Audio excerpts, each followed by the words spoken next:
In Duluth, a fifth grade student at North Star Academy was awarded a $1,000 grant to support her mission of giving back to her teachers.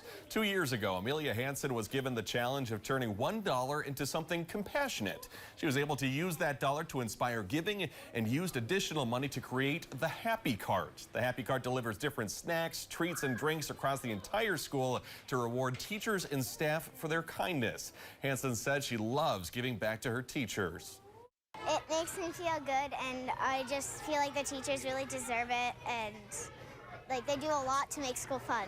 You know, it's her third year of giving. Thanks. Teachers and staff are proud and thankful for what Amelia is doing.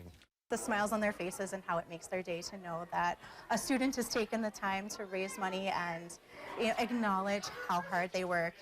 Super sweet. In the past 2 years, Hanson has raised almost $1,000, and this year she was given a $1,000 grant from the Northland Foundation as part of her Youth and Philanthropy grant. She's also hoping to stroll her Happy Cart until she graduates.